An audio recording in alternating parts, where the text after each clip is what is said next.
Today I'll be reviewing an early 2000s Chevy Impala. What I have here right next to me is a 1995 Nissan Skyline GT-R R33 V-Spec. Few names in the automotive world strike quite as much awe and excitement as Skyline GT-R. This is a 1995 Nissan Skyline GT-R V-Spec, also known as the R33, and while it often lives in the shadow of its older and younger siblings, the R32 and R34, it is one of the most important chapters in the GT-R story.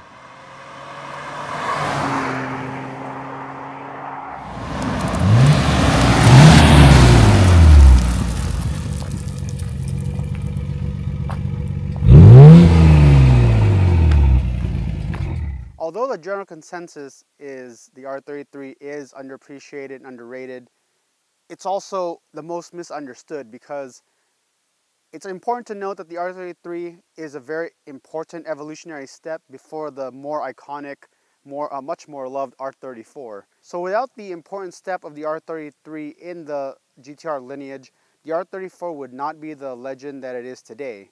So with that being said, the biggest improvements of the R33 over the R32 is it had a more rigid chassis, which is why it did gain a little bit more weight, but that's for good reason. The engineers thought it was very important to have a more refined multi-link rear suspension, as well as a stiffer suspension and lowered ride height.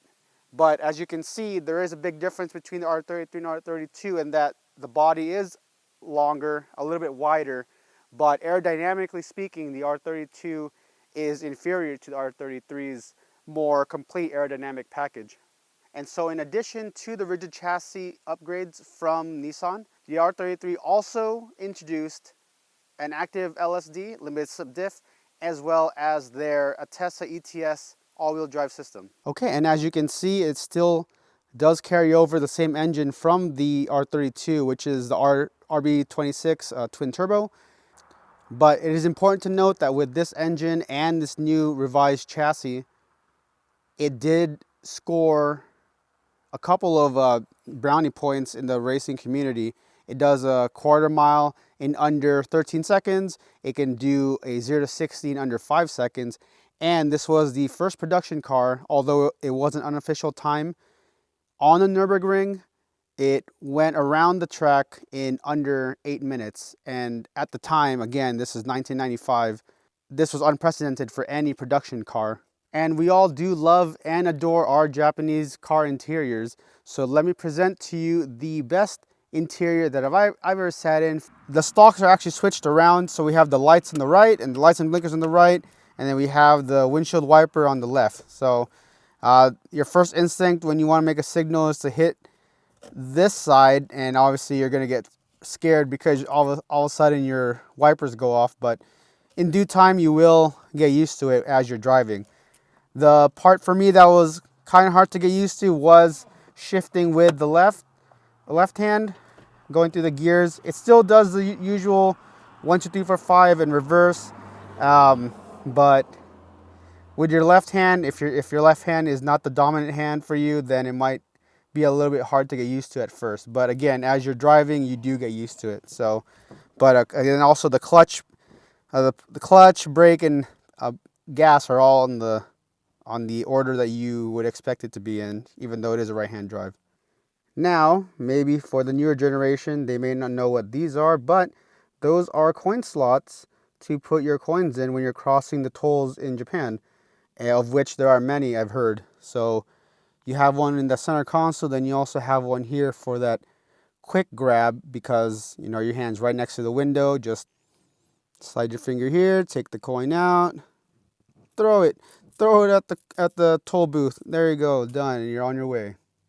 Although this does have a Spartan interior, it has these really nice bucket seats, and I'll demonstrate how easy it is or hard it is to get inside these seats depending on how big or wide you are or tall you are. Here's the back seats, and surprisingly, it's actually pretty roomy. You could fit a child's back seat in here, which is pretty cool for a coupe of this size. Okay, so I guess that's all the boring stuff out of the way. And now I'm going to take the car out for a spin, and we're going to see what it's like actually putting this car through its paces.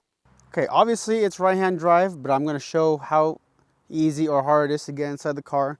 So I guess for some people, you step inside, kind of hard, obviously, because you're not a passenger if you're in America. But there you go. Right-hand drive. Yay.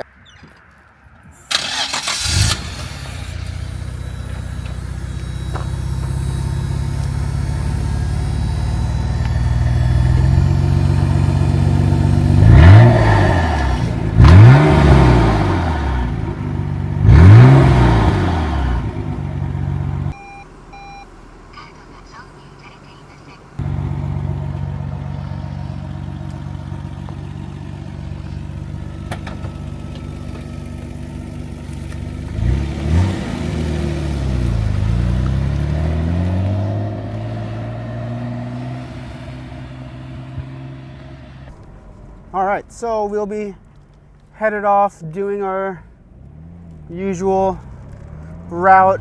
If you've seen any of the videos before,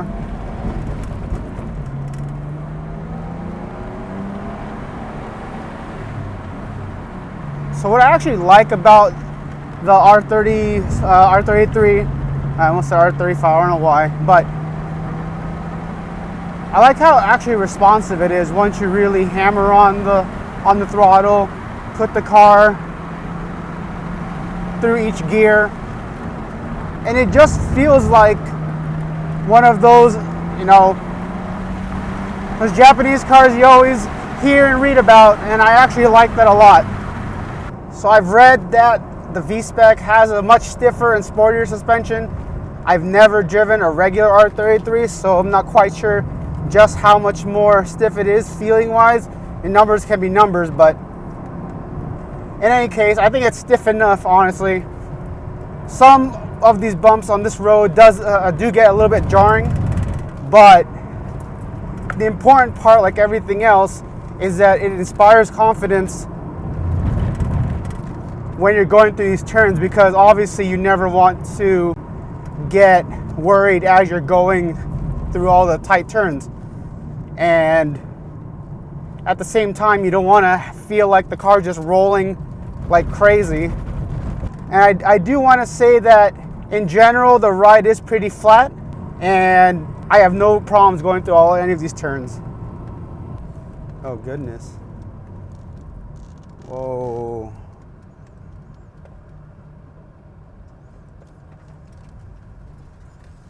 How did I know it was the... Okay, drive safe, kids. I just saw those cars too. So, disclaimer, because I am on public roads, I want everyone to be safe when they're driving, no matter where they are, because we did just pass by a GTI is flipped over into the ditch. And earlier while filming, I did hear loud screeching tire noises after those cars drove by, and I guess that was it. So yeah, be safe. So anyways, back to the review. You're gonna hear in the video that I keep going over the yellow rumble strips, and that's because I guess out of habit, I'm more likely to hang closer to the rumble strips, you know, driving on the left-hand side, but it's sometimes hard to judge when you're sitting on the right. So that's another thing I did want to talk about driving on the right. Your perception is changed a lot. You have to be very conscious about where you're actually going to be positioning the car in the lane. And so if you like hugging the turns when you're making your left turns, you're all of a sudden gonna want to start hugging the turns when you're on the right side as you're making your right turns. And for some reason, I feel like it did take some time for me to get used to that, but in due time, I think I was okay. So the transmission itself is really smooth. I really like it. I don't have any problems shifting. It's not notchy. It is firm. It doesn't feel like I have to struggle putting it in gear.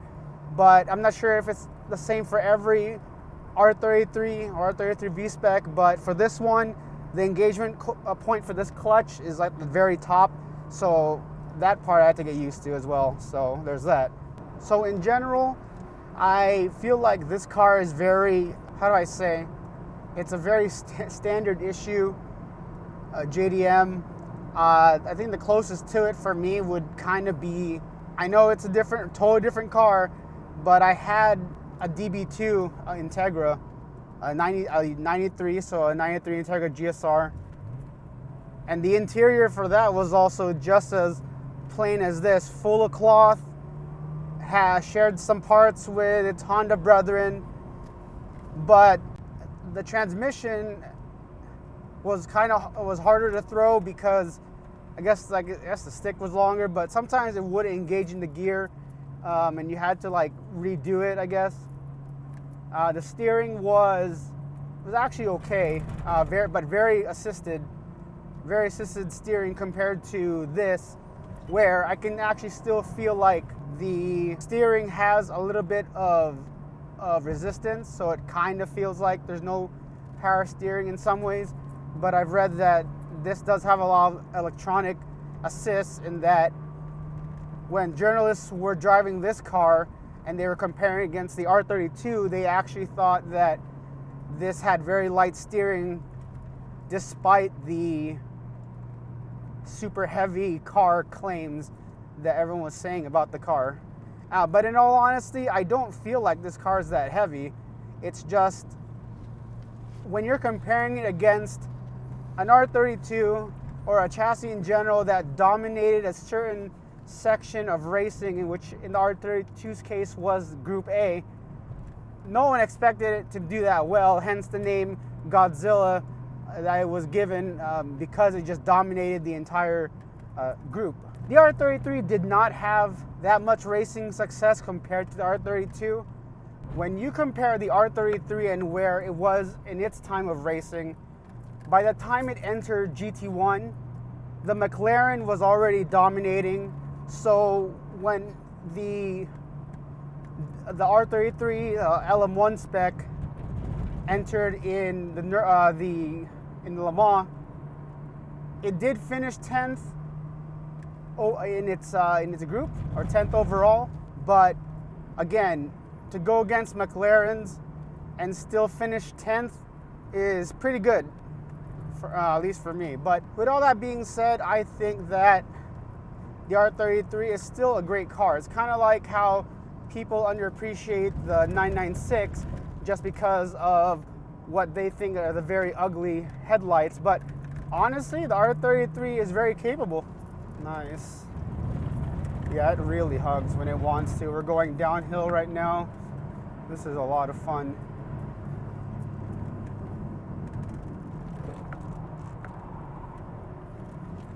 It's just like it effortlessly glides, you know?